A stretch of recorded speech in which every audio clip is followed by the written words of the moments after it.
페이지 원가법. 원가법은 좀 정확히 좀 기억을 해 주셔야 될 것 같아요. 자, 지금 하고 있는 원가법 말뜻이 뭐냐? 이 건물 짓는 비용을 통해서 이 건물 가격 파악할 목적입니다. 자, 일단 이렇게 한번 예를 한번 들어볼게요. 현재 이게 10층짜리 상가 건물인데요. 일단 토지를 빼버려 순서의 건물만 짓는 비용을 좀 측정해 보겠습니다. 하는데, 맨 먼저 이 건물이 언제 지었는가 하면 2015년에 지었습니다.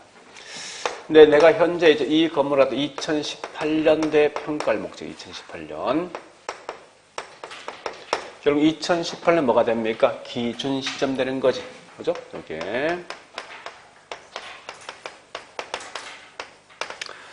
자, 2015년 실제 지었던 거죠. 여기에 다른 말로 건축 시점이죠.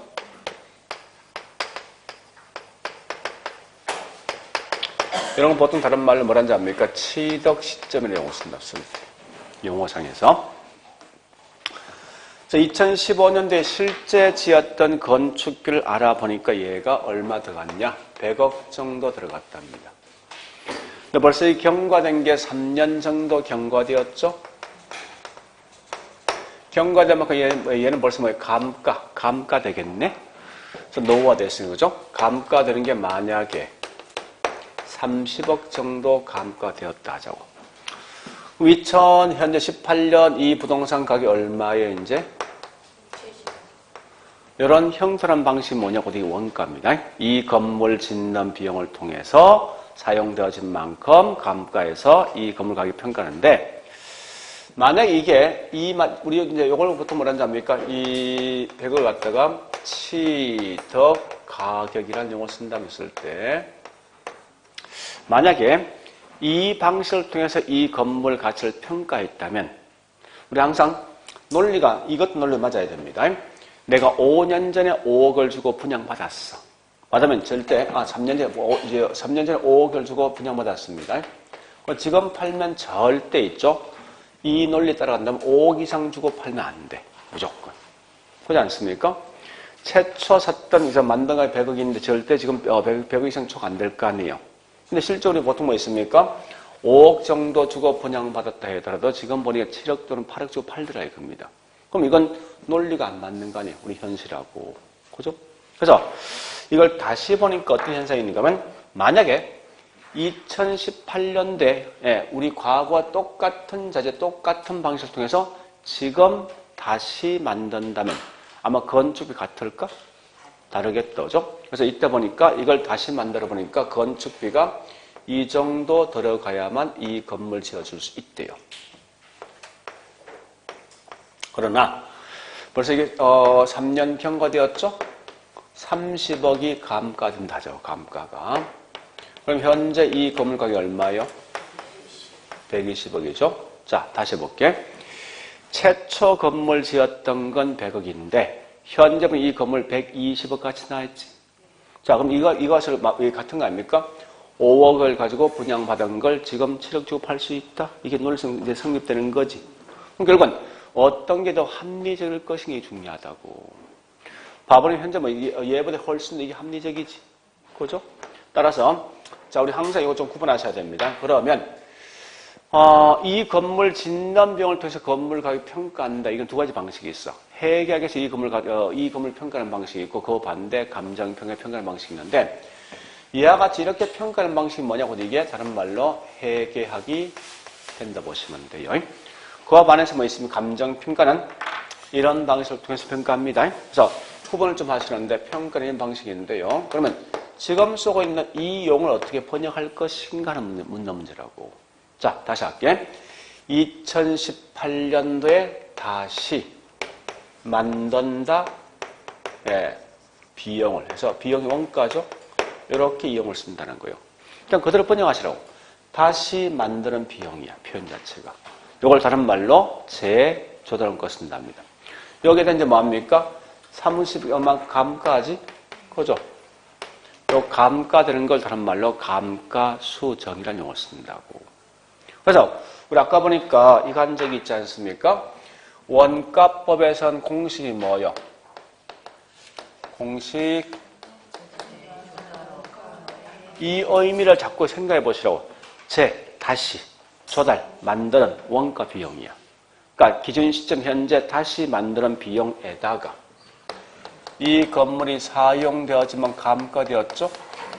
이걸 감가 수정하면 나오는 120억이 뭐냐? 저걸 다른 말로 적산 가격이라는 용어를 쓴다는 거예요.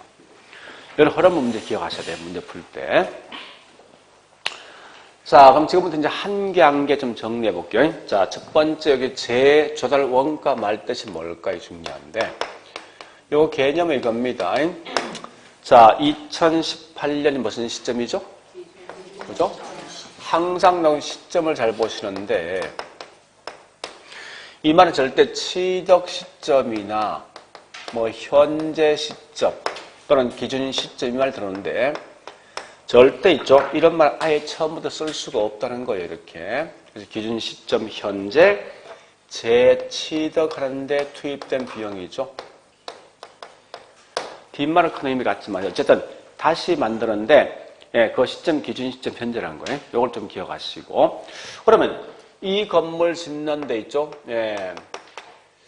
재조달 원가를 구하는 방식이 두 가지 방식이 있어요. 첫 번째 보니까 복조 원가, 복조.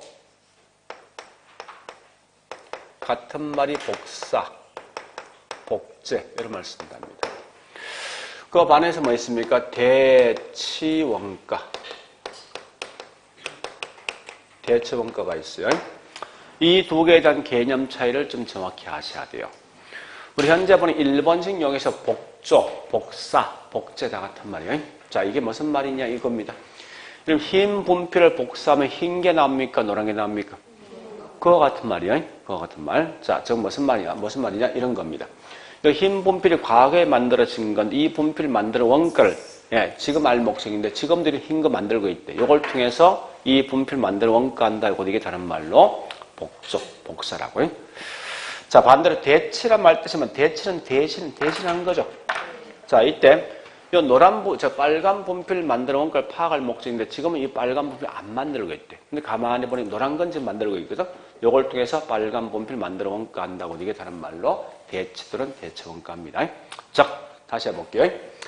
자, 제가 3년 전에 보니까 소나타를 소나타 이걸 샀답니다.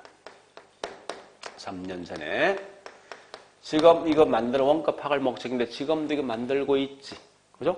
만들고 있는 걸 결과 이걸 통해서 이 소나타 만드는 원가 한다. 이게 다른 말로 복조 복사 원가요. 다시 자, 제가 T코를 갖고 있는데 이거 만드는 원가 지금 파악할 목적인데 이거 현재 만들고 있습니까? 단정되었지? 그래서 얘 대신 뭐 있습니까? 마티저 만드는 원가를 통해서 이 원가 한다. 이게 다른 말로 대치 원가요. 자, 다시 해볼게. 이 개념 좀 정확히 파악하셔야 됩니다. 그리고 여기 있는 형광등 이거 시장에서 살 수 있죠? 그죠? 사는 비용, 무슨 비용? 요거 사는 비용. 이게 무슨 원가?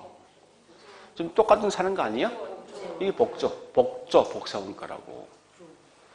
자, 그러면 다시 해볼게요. 우리 학원 건물이 6개월 전에 만들어진 건물이에요. 그때 쓰던 자재가 지금도 있겠지. 있는 결 이 자재를 통해 이 물건 만들어 원가한다. 이게 복조 원가라고. 다시 우리 학원 건물이 50년 전에 지어진 건물입니다. 그때 쓰는 자재가 지금 있을 수가 없겠지. 그럼 걔하고 비슷한 최신식 어떤 자재를 통해서 이 물건 만들어 원가한다고 이게 다른 말로 대치 원가. 이제 그런 개념 아시면 돼요. 그러면 이 개념 묻거든. 이렇게 개념 파악하시라고요. 결국은 우리 복조 원가는 물리적, 그러니까 물건의 물건, 똑같은 물건. 그러니까 물리적 측면에서 말을 해주는 거고, 밑에 있는 대치, 우리 대치란 말이 원래 정확한 말이거든요. 동일한 효용을 갖고 있는 물건을 바꿀 수 있습니다. 즉, 이 말은 효용적인 측면을 갖다 말한답니다. 그런데 중요한 거는 무조건 문제 풀 때, 자, 이거 마시면 돼.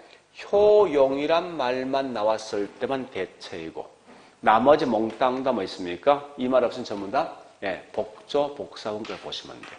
무조건 이 말 없으면 전부 이 말 나오게 돼 있어. 그 둘 다 기억하지 말고 효용이란 말만 나왔을 때만 대치라고 생각하라고. 자, 그리고요, 이때 이걸 감가, 우리 감가라는데 좀 이따 이제 감가 대상이 크게 세 개 있거든요. 물리적 감가도 있고, 기능적 감가가 있고, 경제 감가가 있는데 이 복조원가 물리, 기능, 경제를 전부 다 감가하게 돼 있어요. 근데 그와 반해서 있죠. 여기 있는 대체원가는 단지 감가한다면 물리적 감가와 경제 감가만 할 수 있는 거지.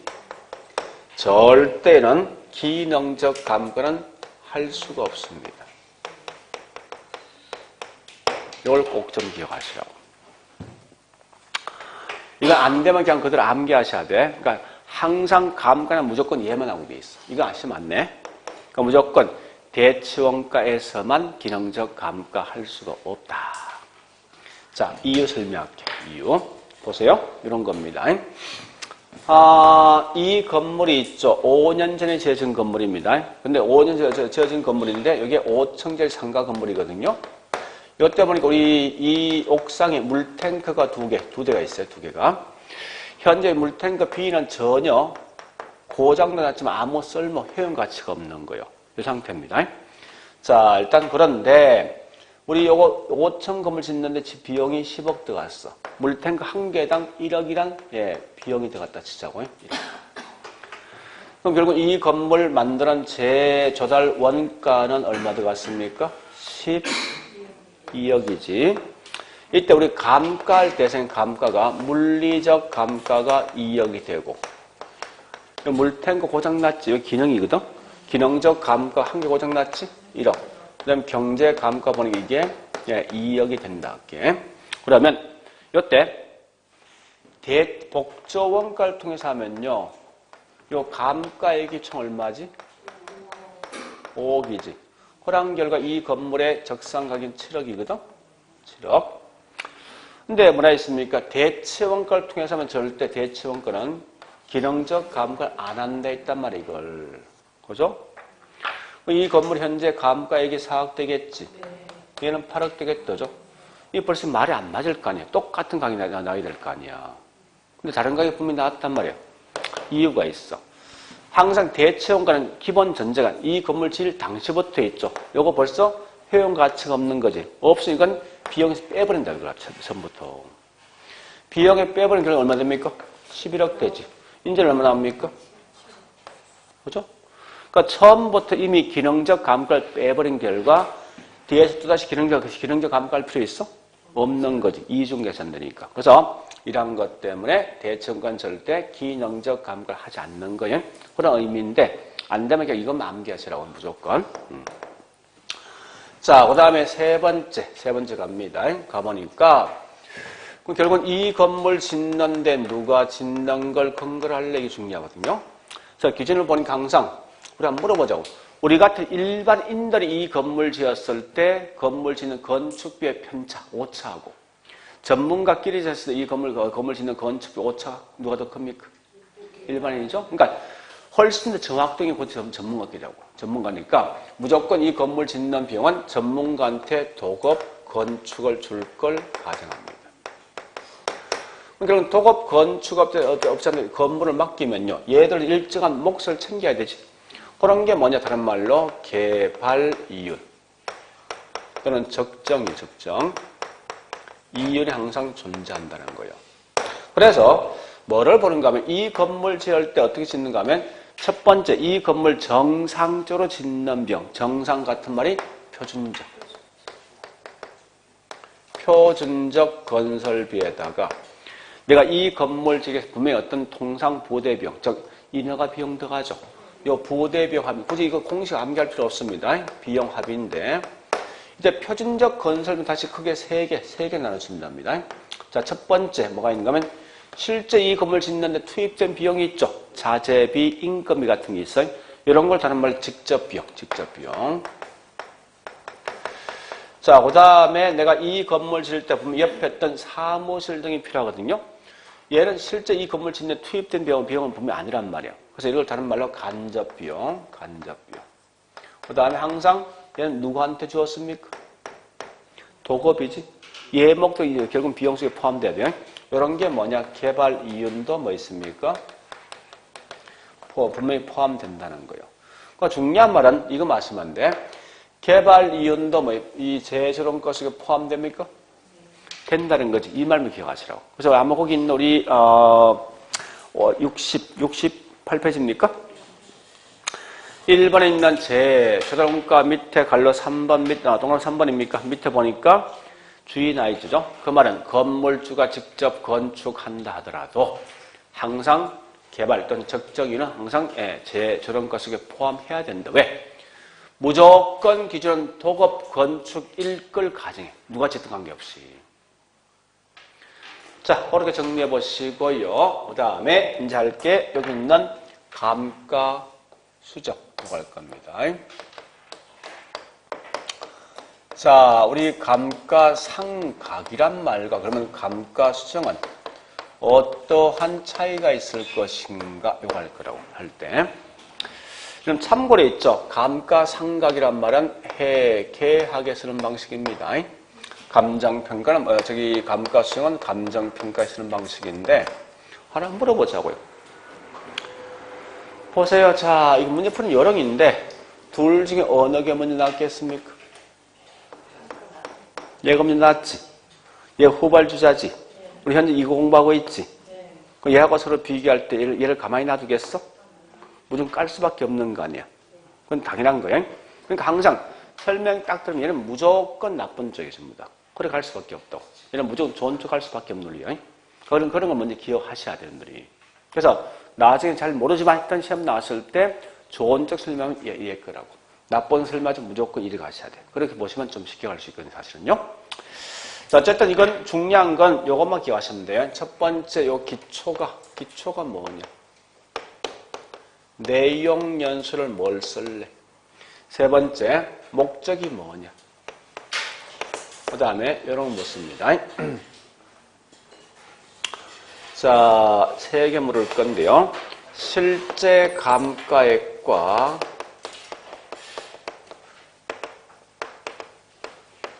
일치할 것인가? 그 다음에 두 번째 보니까요. 관찰 감가 인정할래?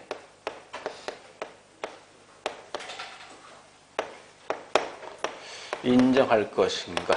그 다음 세 번째, 감가 중에 경제적 감가가 있습니다. 감가를 갖다가 고려할 것인가? 요 3개의 내용을 기억하시면 되는데, 자, 일단 물어보자고요. 실제 감가 일치하는 게 좋습니까? 다른 게 좋습니까? 일치하는 게 좋은 거죠. 그러니까 결국은 얘는 무조건 좋은 말이야. 여러 가시면 돼. 좀 더 설명하겠지만. 자, 제일 먼저 이것부터 합니다. 내용 연수는 중요한 말이 뭐가 중요하냐? 항상 회계는요, 무조건 법. 자, 우리가 알고 있는 세법이 있죠? 그러니까 결국은 법률적 내용 연수를 합니다. 그런데 감가 수정은 항상 얘는 뭐 있습니까? 경제적 내용이 있습니다. 이렇게 구분하시면 돼요. 자, 그럼 결국은 지금 쓰고 있는 법률과 경제 차이가 뭐냐 이걸 아셔야 되는데, 자, 여기 보세요. 이렇게 해볼게요. 이제 예를 들어서 어떤 회사가 보니까 자동차를 지금 현재 2대를 샀는데요. 한 개는 업무용을 산 거고요. 한 개는 뭐 있습니까? 해장용을 쓸 목적입니다. 둘 다 벤츠를 샀는데, 자, 일단 법률상에선 무조건 10년 후에 폐차 처분한다 이렇게 해보자고. 예를 들어서. 근데 우리 사실은 중요한 건 폐차 처분할 때 사용된 법률적 사용 연수가 중요합니까? 아니면 탄키로수 중요합니까? 키로수죠. 그래서 일단 여기 30만 킬로 탄 자동 이건 뭐 있습니까? 폐차 처분한다 해볼까? 즉 이게 뭐냐? 다른 말로 경제. 이 경제란 말은 실제 탈 수 있는 연수입니다. 그래서 1년이 경과되어 보니까요. 업무용은 6만 탔네. 해장용 5만 탔답니다. 만약 이게 매년 똑같은 키로수를 탄다면 이론상에서 업무용은 5년 후에 뭡니까? 폐차 처분되겠지. 그죠? 해장용 6년 후에 폐차 처분할 것 같아요. 이런 게 지금 경제거든요. 자, 이렇게 해놓고 이제 가볼게요. 첫 번째, 그럼 결국은 이 내용 연수에서 뭘 중시하는가 하면 이런 걸 중시합니다. 내용에서 보시면요. 중시되는 게 달라지는데 법률은 무조건 이미 사용되어진 경과연수를 중시합니다. 거꾸로 뭐 있습니까? 예, 경제란 것은 무조건 남아있는 잔존연수, 남아있는 연수를 중시한다고. 즉 무슨 말인가 하면 이 말이요. 법이란 건 너 1년 탐내 여기 중시된다고 표현 자체가. 거꾸로 뭐 있습니까? 이 경제란 것은 앞으로 여기 보니까 5년 남았지, 4년 남았지? 그죠? 5년 남았지? 이런 걸 훨씬 더 중시한다고, 남은 연수를. 이 말이 무슨 말이냐? 다시 가볼게, 이제. 여기 가보자고. 이 편입니다. 다른 게 아니라. 법이란 건, 이 말이거든요. 법이란 것은. 너 현재 3년 경과, 그 결과 30억 감가되었다. 이걸 중시한다고. 응? 근데 거꾸로 경제란 것은 뭐 있은 게 아니라 잔존연수지. 이게 중요해요. 현재 이만큼 가치가 남아있네. 이걸 말하는 거예요, 사실은. 결국 법이란 것은 뭐 있습니까? 이미 사용된 연수. 즉, 전체 있는 100억 중에 30억 감가되었다. 비용 배분이 목적이라고. 거꾸로 뭐 감정평가는 뭐 있습니까? 남아있는 현존 가격이 분명히 중요합니다. 그러면 다시 기초란 게 뭔가 이겁니다. 얘는 얼마를 가지고 감가에 본 결과 70억 감가되었습니까? 기초가 누구예요? 100억이지. 100억이 누군데? 취득 가격이야. 거꾸로 뭐 있습니까? 얘는 얼마 가지고 감가 120 감가됩니까? 여기 누구지? 이 두 개를 구분하셔야 돼. 150억 가지고 감가한 결과 120억 나왔지. 그러니까 재조정가 기초가 될 것이고, 거꾸로 해결은 뭐 있습니까? 100억을 가지고 감가한 결과 70억 나왔죠. 따라서 이 말은 다른 말로 여기 있는 취득 가격 기출에서 이런 값이 나왔습니다. 자, 그러면 이 말 아닙니까? 현재 기초가 보니까 감가상각 뭐 기출하고? 취득. 같은 말이 뭐죠? 장부. 장부 가격이 기초되겠지만 감정평가는 뭐 있습니까? 다시 만드는 비용이지. 재조달 원가를 기출해서 하게 돼 있답니다. 그러니까 목적이 나와 있네. 아까 말했지만 경과된 게 30억 감가된 게 쟤는. 이 말은 뭐냐?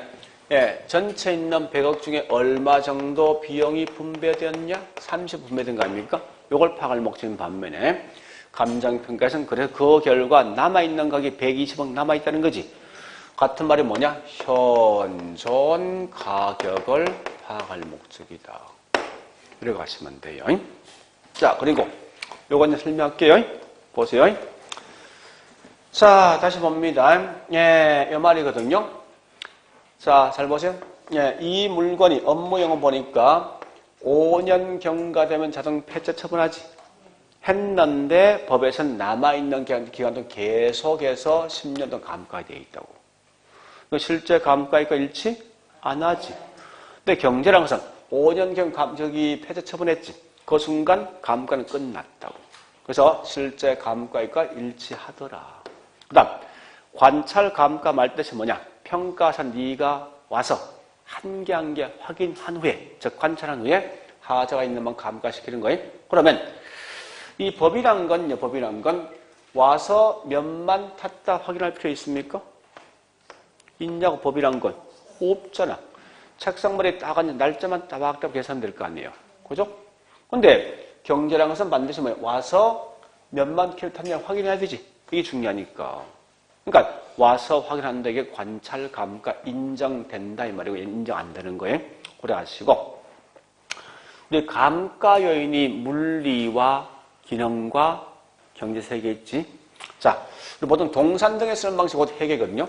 이 분필은 이 물리랑 건물, 이 분필 자체에 있던 하자예요. 분필 자체 하자에 있을 수 있어. 물리 감가 있단 말이야. 이 분필 안에 있는 내용물 하자에 있을 수 있습니다. 그건 이건 기능 감가 있어요. 근데 이 분필이 여기 있던 저기 있는 강남이든 가격 차이 있습니까? 없죠. 이 말이 결국은 경제 감가를 할 수가 없다는 거예요. 근데 부동산 절대 이동할 수 없는 부동성이란 원인 때문에 항상 뭐 있습니까? 주변 환경이 내 부동산 가격에 영향 주겠죠. 중결과 경제 감가 하더라 이겁니다. 그러니까 항상 조심할 건 얘는 절대 경제 감가 할 수가 없어. 아니, 자동차 같은 거 뭐 있습니까? 서울에 있던 원지 가격 차이 있냐고. 없을 거 아니에요. 그죠? 그렇게 내용을 좀 정리해 보시고, 그 다음 두 번째, 그럼 우리가 알고 있는 감가 요인이 뭐가 있을 것인가 묻는 거예요. 감가 요인 3개 있죠? 자, 물리적 감가 또요. 원래 이론상 이겁니다. 보세요. 이 건물이 외부가 문제 있더라 물리감가거든요. 두 번, 이 건물 안에 있는 내용물이 문제 있더라 기능감가요. 세 번째 경제감가는 내 부동산과 주변 환경이 어울리지 않는다고 이게 다른 말로 경제감가인데, 항상 물었을 때 이게 어떠한 예가 어디 속에 포함되고 묻습니다. 묻는데 이건 대충 거의 감을 잡을 수 있습니다. 이런 거 아닙니까? 자, 말해볼게. 마모, 파손, 손상, 훼손, 노원은 몽땅 다 물건 자체지. 요건 물리라고. 그 다음에 우리 건물 안에, 이 건물 안에 있는 내부상 문제 있죠. 자, 만약 현재 보니까 5층짜리 상가 건물인데 엘리베이터 있을 때 없을 때, 또 80평인 방이 2개일 때 4개일 때, 이런 전부 다 기능 감가인데, 참 다행인 것은 우리 전공서적에는 무조건 기능 감가는 딱 3개만 있어. 그럼 우리 거기 있는 3개 그것만 딱 암기하시라고. 왜냐면 항상 이 개론감을 시험 낼 때 있죠. 시험 낼 무조건 요 질문 딱 출제 딱 내줘. 내면 무조건 전공서 누구 책, 몇 페이지 어디 있다 다 쓰게 돼 있다고. 그러니까 이렇게 쓰지 않고 그냥 내줘. 이건 절대 문제 받을 수 없다고. 이건 네 혼자 생각이니까. 그래서 항상 이 개론감 무조건 뭐 있으면 그 근거가 있다 보니까 참 다행히 우리 전공성이 딱 그 3개만 나와 있거든, 명시가. 그래서 무조건 기능감 그 3개만 기억하시라고. 자, 첫 번째 뭐 있습니까? 부지와 건물이 부적응되는 거지. 설계, 설비, 불량. 그 다음에 형이 신형이다, 구형이다. 구형이 구형. 형이 99마리거든요. 구형일 때 요 3개만 기능적 감가. 이러면 다 기억하시라고. 그거 외에는 시험 못 냅니다. 자, 나머지 경제 감가는 무조건 외부지, 환경, 지역, 뭐 시장 이러면 나오면 됩니다. 이건 몽땅 다 경제 감가로 그렇게 정리하시면 돼요. 자, 그다음 마지막에 이제 세 번째 감가 수정 방법.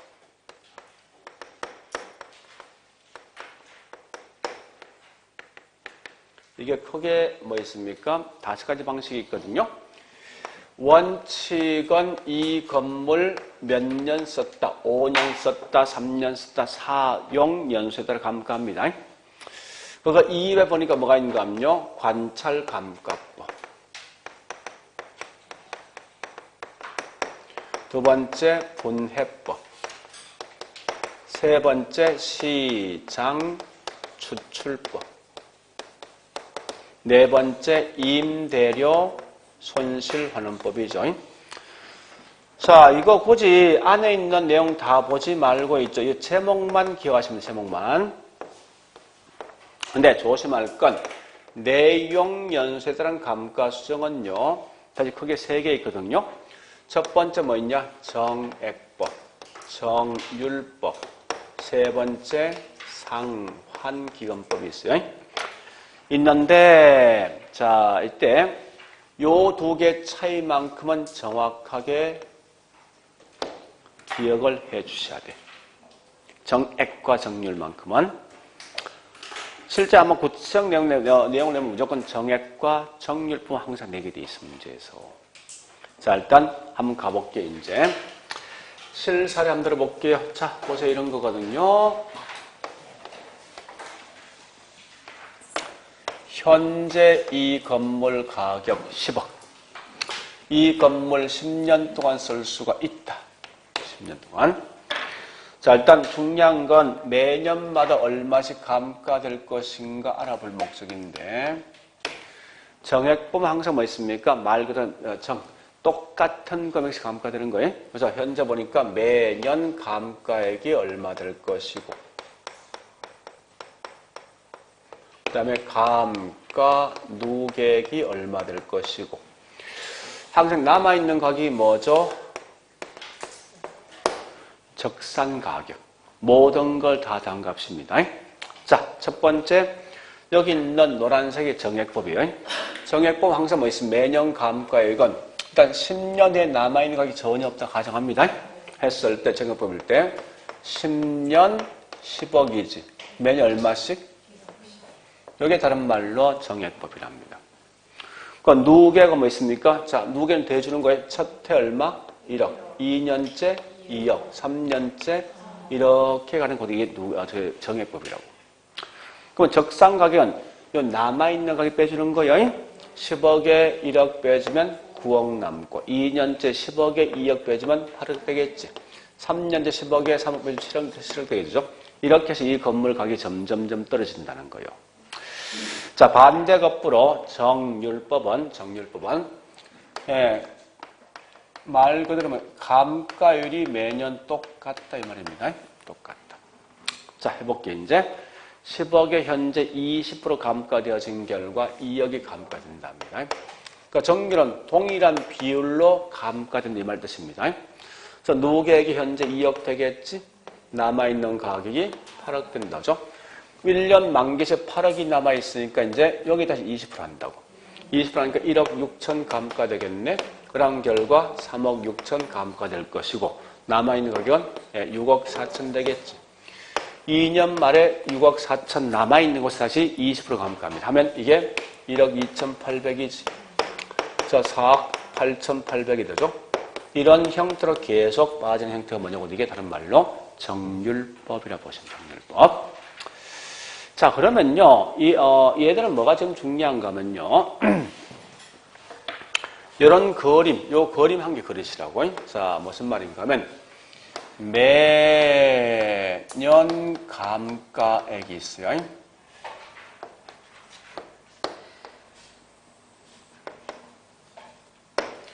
그 다음에 감가 누계액이 있어요. 감가 누계액. 그러니까 이런 그림만 한번 그리시면 금방 따라할 수 있거든요, 이게. 자, 첫 번째 정액법은 매년 감가액은 똑같은 금액이지. 그래서 이게 다른 말로 정액법이에요. 정률법 뭐 있습니까? 첫 해는 2억, 1억 6천, 1억 2,800 나있죠. 이렇게 점점점 뭡니까? 떨어지는 거지. 이런 게 정률법이라고. 자, 그러면 중요한 거는 정액법이란 것은 매년 감가액이 뭐하다고요? 일정하다 또는 동일한 거지. 그죠? 정률법은 초기는 커지면 점점점 감가액이 감소되지. 이런 걸 다른 말로 체감. 체감한다 쓰는 거예요. 자, 누계액. 누계액 갑니다. 다시 보세요. 정액법은 뭐 있어? 누계가 첫 해 1억, 2억, 3억, 4억. 똑같은 금액이 누적되는 거지. 그래서 얘는 항상 뭐 이렇게 직선 형태로 올라갈 수밖에 없어요, 이게. 자, 반대로 정률법 뭐죠? 첫 해 얼마요? 2억이고, 그 다음에 4억이 아니지? 근데 6억이 아니지? 그죠? 이 누적된 금액이 분명히 그 비율 차이가 있습니다. 그래서 이 말은 올라는 가치만 이게 뭐 있습니까? 똑같은 형태로 올라가지 않습니다. 따라서 정률법 이렇게 올라가는데 이 차이를 보면 이거 아닙니까? 정률법과 정액법이니까 둘 다 시간의 경과는 둘 다 뭡니까? 누적액은 점점 뭐요? 올라는 가는데 자, 정액법은 정비례입니까? 비례입니까? 정액법 1억, 2억, 3억, 4억 계속 올라가지? 이게 뭐라고? 꼭 구분하셔야 돼. 비례하여 증가됩니다. 비례하여. 근데 정률법은 보세요. 현재 보니까 2억, 4억, 6억이 아니라 차이가 있지. 이런 걸 다른 말로 비례하여 증가된다. 이 말 기억하시고요. 이 두 개 차이 꽤 중요합니다. 자, 그리고 주로 어디에 많이 사용되는가 하면 정액법은요. 얘는 건물, 구축물 등 훨씬 많이 쓴답니다. 정률법은 항상 기계라든지 기구 등에 많이 쓴답니다. 이렇게 하시면 돼요. 그러니까 왜 그래? 기계나 기구 등은 보통 초기에 훨씬 더 많이 감가되거든요. 초기에. 그래서 초기 자본 회수가 빠른 결과 그만큼 뭐 있습니까? 기구 등은 훨씬 더 정률을 많이 쓴다고. 그 다음에 이 상환기금은 이렇게 기억하시면 돼요. 다른 거 보지 말고 얘는 무조건 나오면요. 얼마면 다 기억하시라고. 예, 이자가 존재한다. 또는 이 지금 속 이자는 복리인데 우리가 알고 있는 복리란 말 뜻이 뭐예요? 복리 말 뜻이? 복리란 말 뜻이 뭔데? 더한다. 그게 일본식 용어에서 축척. 이자를 더한다 해서 축척이라고. 그래서 축척 이자가 존재한다. 재투자가 존재한다. 요게 난 무조건 얘는 상환기금이야. 이것만 기억하시라고. 그러니까 얘가 난 무조건 이 말 떠야 됩니다. 필수적으로. 그래서 우리 아마 제가 그림 안 그렸지만 사실은요, 누계획을 봤을 때 가장 나중에 뭔지 압니까? 상환기금이 가장 낮습니다. 왜냐하면 이자분을 빼야지 되니까 이자분이. 뭐 이건 다른 거 설명할 필요 없는 거예요. 여러분 지금 쓰고 있는 상환기금은 우리 과거에 화폐 시장한 추정이 뭐 있습니까? 감채기금 같은 말이에요. 이게 감채기금. 감채기금 같은 건 이게 사람은 상환기금입니다. 자, 중간까지 다 빼버릴게요. 큰 의미 없으니까. 단지 할 것은 요것만, 요 말만 암기하시라고. 자, 일단 요까지 했던 게 뭐냐? 지금 하고 있는, 원가법이에요. 이 공부할 거 테마 3개. 요 말 기억하셔야 돼. 요거 기억하시고. 요거 기억하시고. 그러니까 이게 할 말이 제일 많다는 거예요. 할 말이 많은 만큼 그만큼 시험 낼 확률도 굉장히 높다는 거예요. 그래서 오히려 나 같으면 이 앞에 뭐 있습니다. 저기 있는 이 거래사의 비교보다 이걸 먼저 공부하겠다. 이 내용을. 이건 나올 거 확실시 돼 있으니까 이 3개를 갖다가 하여튼 그렇게 해서 내용을 좀 정리해 보시고요. 자, 저는 마지막 이제 어디 갈 건가 하면은 저기 있는 71페이지 수익환원법.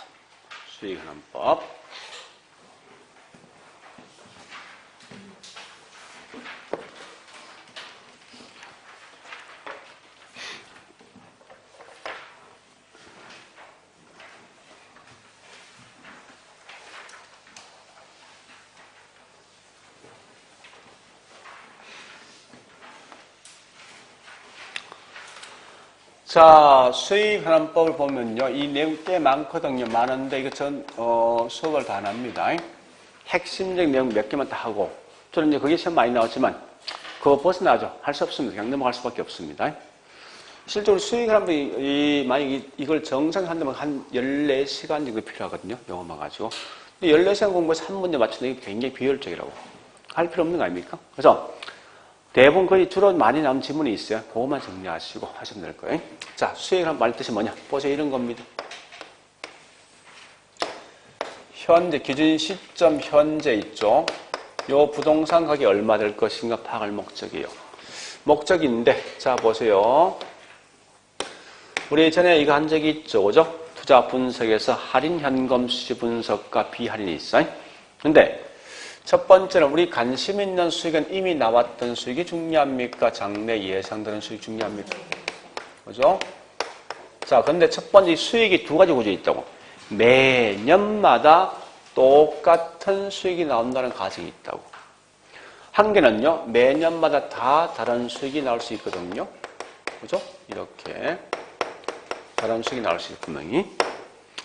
그럼 첫 번째 번은 이만 아닙니까? 우리, 아까 뭡니까? 60에게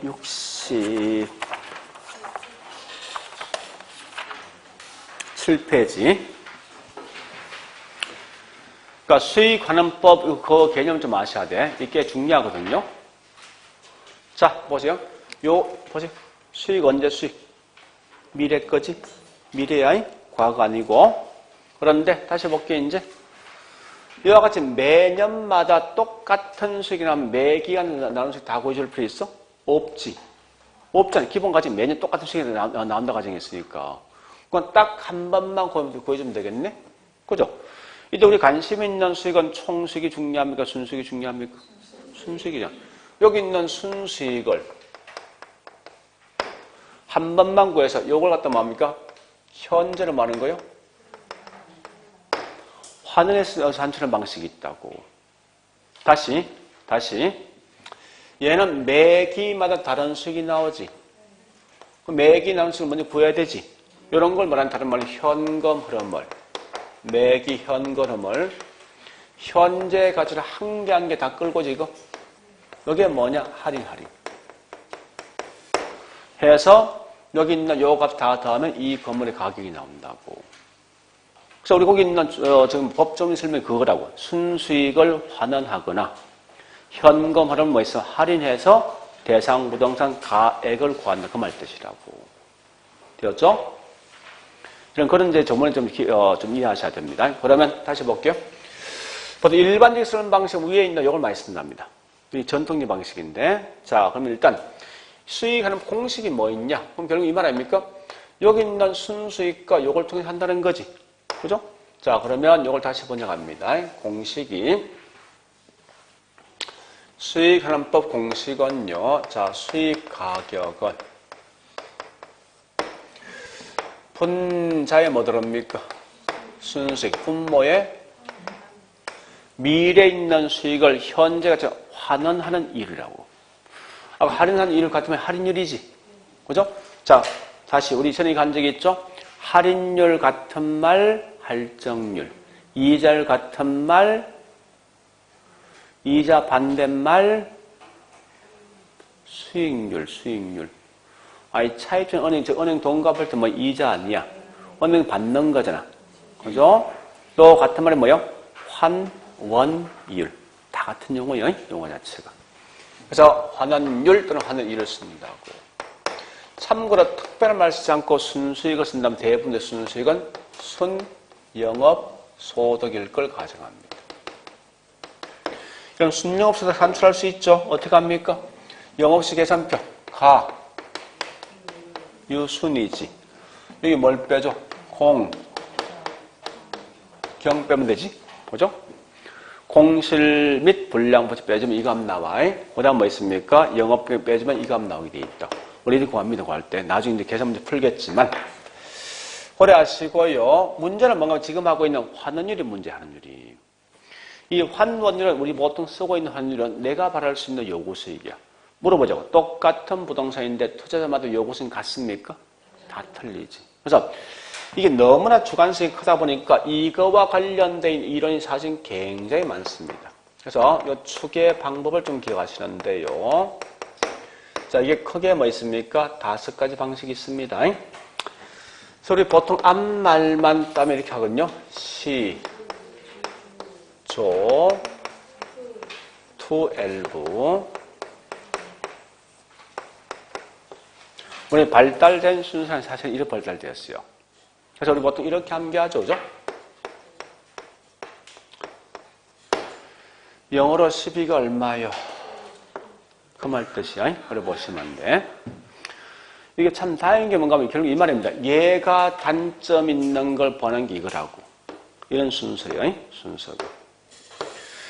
자, 얘는 지금 중요한 게 뭐가 중요하면 그 안에 있는 계산 공식보다도 개념이 훨씬 더 중요해요. 그래서 여러분 개념 보시는데 얘도 키워드 갖고 가셔야 돼요. 자, 일단 가볼게요. 시는 뭐요? 시장 추출법. 조가 뭐죠? 요 같은 말이 요소 구성법.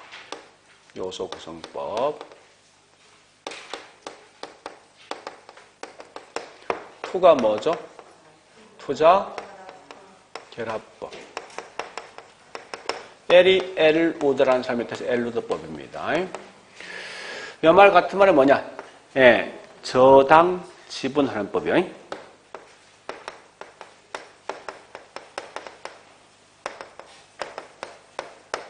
부가 부채 감당률법.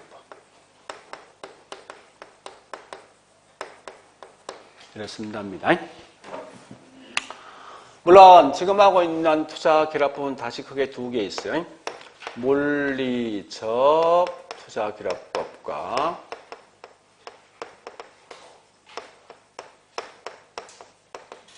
금융적 투자결합법 두 개 있다.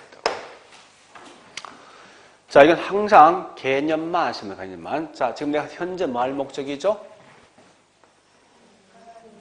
요거 뽑아낼 목적이야. 자, 글자 속에 답이 다 있어. 잘 보자고. 자, 환원율을 시장에서 뭐 한다고? 추출, 뽑아내겠다 이런 말 뜻이라고. 무슨 말인가 하면 자, 해볼게요. 보세요. 현재 대상 부동산과 유사한 게 얼마 전에 시장에서 매매되었어요. 된 가격이 얼마냐? 10억에 매매되었었는데 이게 수익이 R은 수익이 밑에니까 수익이 1억 나온답니다. 그럼 수익률 몇 프로예요? 10%지? 네가 10%면 나도 10% 이렇게 하는 방식이라고. 그래서 항상 얘는 뭐 있습니까? 키워드는 뭐냐? 시장에서 유사 매매 사례로부터 구한다. 이 말 무조건 나와야 돼. 이 말이. 핵심이. 두 번째 조. 이 조란 건 더할 조자입니다. 더할 조자, 쌓을 조자라고. 자, 지금 쓰고 있는 이 조성법 우리가 알고 있는 요구식 공식이 있지. 그죠? 요구식 공식. 요구식 공식이 뭐예요? 자, 무위험 플러스 뭐요? 위험 할증이지. 무위험 같은 말이 뭐냐? 순수율입니다. 에다가 위험률을 더한 거. 이 공식 알 필요 없습니다. 전혀. 자, 개념 하시면 되는데. 자, 해볼게요, 이제. 자, 보세요. 우리 학원에 있었죠. 우리 학원에서 위험 관련된 걸 항상 다 뽑아내는 거예요. 해보니까, 자, 일단, 정기 예금 금리 2%. 이 건물 관리가 힘이 드네. 관리의 난이성. 여기에 2%에 있어. 또 현재 보니까 유동성 위험이 있네. 여기에 1%. 또 보니 인플레이션 발생하고 있네. 여기에 보니까 3%. 이렇게 이 건물 위험 관련된 항장이 다 뽑아낸다고. 예, 자, 뽑아내서 그다음에 뭐 전부 다 전부 다 더한다는 거예요. 이거 다 더해봐. 얼마 됩니까? 8%지? 그래서 환원율 8%에 쓴다고. 자, 다시 우리 거기 있는 강의 노트 이제 가보겠습니다. 조성법 가볼게요. 71페이지. 조성법. 의미를 파악하셔야 돼. 위험을 여러 가지 구성요소 분해하여. 이거 보세요. 위험 여러 가지 구성요소 분해했지? 해서 구한 후에. 자, 뒤에 뭐라 했습니까? 전부 다 더한다. 그럼 얘는 가장 중요한 말은 뭔지 압니까?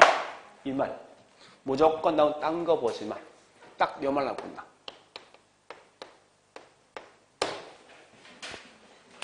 위험이란 말만 하면 전부 다 이건 조성법이야.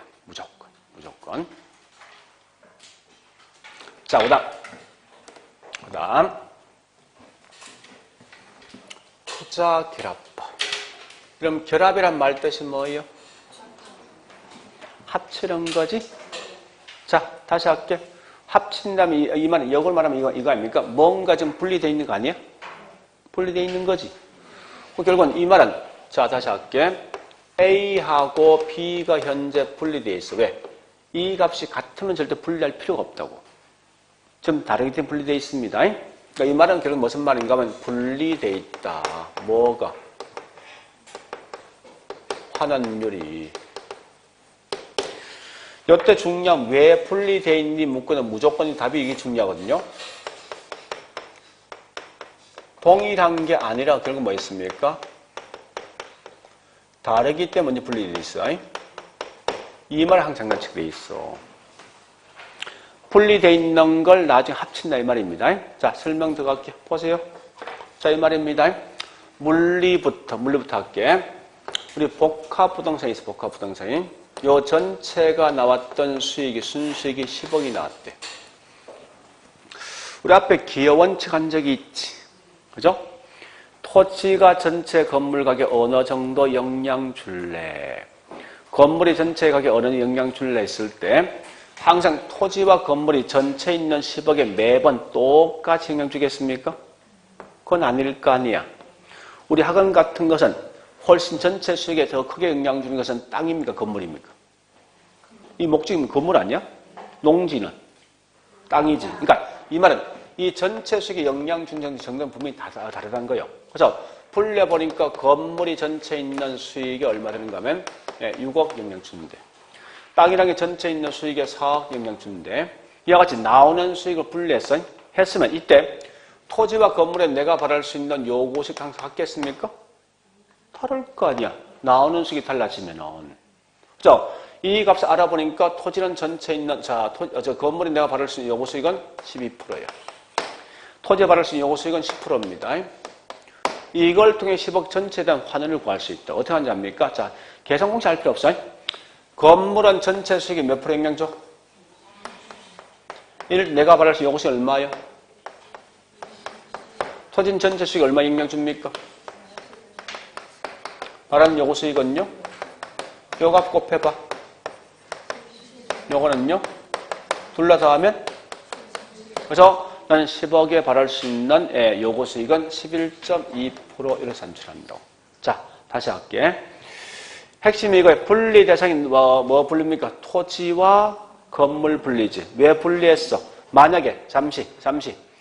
만약에 이때 토지와 건물을 바랄 수 있는 요구수익이 같으면 분리할 필요 있어, 이거? 없는 거 아니야. 왜 분리했어? 이 값이. 지금 이게 제일 중요한 거예요. 다른 거예요, 다른 거. 그러니까 핵심 말이죠. 토지와 건물에 나오는 환원율이 다르기 때문에 젊은이 뭡니까? 분리한다는 거예요. 분리해서 나중에 둘 다 더해주는데 더해준다는 의미를 갖지 말라고. 어쨌든 분리 대상이 뭐냐 이 중요하니까. 자, 다시 한 번 더 갑니다. 그런데 이게 단점이 있어. 이걸 한번 물어보자고. 이 전체 수익이 10억인데 토지와 건물에 나오는 수익을 정확히 분리할 수 있어? 이 분리 안 됩니다. 원칙은 토지 건물에 결합돼서 나온 수익이지. 그래서 그런 단점이 있는 결과 이 단점을 보내서 만들어진 게 금융인데 그 금융이라는 말 뜻이면 남돈 빌리고 그래서 남돈. 자, 다시 합니다. 현재 이 부동산 전체 내가 투자 금액이 얼마인가 하면 10억인데 이때 타인 돈 빌렸거든? 이럴 때 내 돈도 투자하고 남돈 투자했습니다. 내 돈은 현재 6억 투자하고 남돈 4억 빌렸거든? 이럴 때 한번 물어보죠. 내가 이 건물에 바랄 수 있는 요구 수익은 같으면, 즉 대출 금리도 10%고 내가 이 건물 바랄 수 있는 요구 수익도 10%면 이 남돈 빌려 가겠습니까? 네? 금리는 무조건 내가 확실히 주는 거 아니야. 요건 장래 예상되는 수익이지. 아마 이해보다 더 적은 수익이 나올 수도 있단 말이야. 그럼 나는 분명히 손실 보게 돼 있어, 이거. 그러니까, 결국 이 말입니다. 은행 대출 금리와 내가 이 건물에 받는 수익이 같으면 절대 뭐 있습니까? 이건 빌려갈 리가 없단 말이야. 그래서 만약에 이렇게 되면 어떻게 되겠습니까? 이건, 보통 내가 받는 수익이 더 커. 자, 이 말입니다. 보세요. 지분 투자자 요구 수익률과 저당초 요구 수익은 다른 거지. 예? 다른 거예요? 다르면 어떻게 하는지 압니까? 자, 계산 방식 똑같습니다. 지분은 전체 투자금이 얼마예요? 이럴 때 요구수익 얼마예요? 저당은 전체 수익이 얼마입니까? 예, 이렇게 해서 이 값을 구하거든요. 방식은 같아. 그 중요한 말은 뭐 있습니까? 만약에 다시 이 같으면 이거 분리할 필요 있냐고 이거? 없잖아. 자동 10% 나오니까. 그래서 얘는 뭐 있습니까? 예, 분리 대상이 뭐와 뭐 분리입니까? 지분 투자 요구 수익률과 저당 투자 요구 수익이 뭐 있습니까? 다르기 때문에 뭐합니까? 분리해서 먼저 구한 후에 나중에 둘러하는 방식인데 자 정리 다른 거 없어. 제일 먼저 할 건 투자 결합 부분 분리한다는 거지. 자 물리는 뭐 분리? 금융은 이거 먼저 하시고 왜 분리했어? 왜? 이게 제일 중요한 거 다르기 때문에. 자 엘로더 방식은 자 여기 보세요. 자, 우리 아까 보니까 이거 한 적이 있지. 영업수익 계산표는 가, 유, 순, 그 다음 뭐죠? 전후지. 그죠? 여기 순영업수익 뒤에 뭐 빼줍니까? 부채 서비스 빼주지. 자, 들어보세요. 이제 논리가 이겁니다. 미국도 보니까 1960년대, 70년대 보통 집을 살 때 보니 사람들은 남 돈 빌리지 않고 전부 내 돈만 다 투자해서 집을 샀다고, 그 당시로는. 자기 돈만 투자하면 굳이 부채 줄 필요 있습니까? 없지. 그래서 관심 있는 수익이 순위가 없어지겠어. 근데 1980년대 넘어서니까 서서히 사람들 집을 살 때 자기 돈만 투자하지 않고 남 돈 끌어 집을 사더라 이겁니다. 그러면 이제는 관심 있는 수익에 순 영업수익에 관심이 있습니까? 아니면 세전 현금 관심이 있습니까? 남 돈 빌렸잖아. 그럼 이걸 갚고 뭐 해야 됩니까? 세전 현금 관심이다. 그래서 여기 엘로드 뭔가 그렇게 말한 거예요. 실제 현실을 보니까 사람들 대부분 다 집 살 때 남 돈 빌려 집을 사더라. 그래서 이제는 이 순역수를 쓰지 말고 세전 쓰라 이런 말 뜻이 이게. 그래서 예를 뭐 있으면 남 돈 빌릴 때 이게 저당이지, 내 돈 투자이 지분이지. 그래서 이걸 다른 말 저당 지분하는 법이에요. 그래서 항상 이런 수익을 쓸 때 뭐 쓴다고요? 어떤 수익 쓴다고? 세전 현금 쓰죠. 그러면 가장 큰 단점이 뭐 있냐? 이러면 실제 관심 있는 수익은 세전입니까? 세후입니까? 세후지. 요 뒤에 뭐 들어봐? 세금 들어지. 그럼 얘는 가장 큰 단점, 이걸 고려 못했네? 그래서 가장 큰 단점은 세금을 고려치 못했다. 요거 마시라고. 자, 마지막 부채 감당률법이. 부채 감당은 다시 보세요. 자, 은행들이 우리 차입자에 빌려줄 때 가장 관심 있는 게 대출금리 중요한 거 아닙니까? 그 대출금 어떻게 책정할래? 이게 좀 관심 대상이라고. 그래서 관심 대상 대출금리인데, 가만히 보면 가장 좋은 방식이 뭐 있냐? 얘가 빌려간 놈이 돈을 갚을 능력이 있냐면 이게 중요한 것 같아 보니까. 그죠?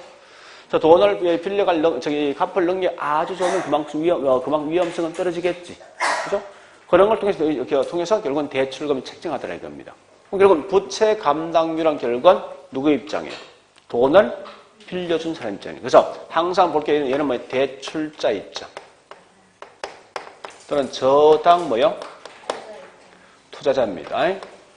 투자자 입장에서 뭐요? 만들어진 거다. 이거 마시면 돼요. 입장에서. 자, 지금은 요거만 기억하시라고. 얘는 당연히 장난치면 요거 나오겠지. 얘 대신 지분 투자 입장 시험 나오겠네? 틀린 말렸어? 자, 요거까지만 정리하셔. 수익하는 법. 다른 거 더 이상 손대지 말고. 예, 그래 보시고 일단 책은 끝났습니다. 끝나고 좀 쉬었다가 천재 먼저 볼게요. 이거 지우지 마세요.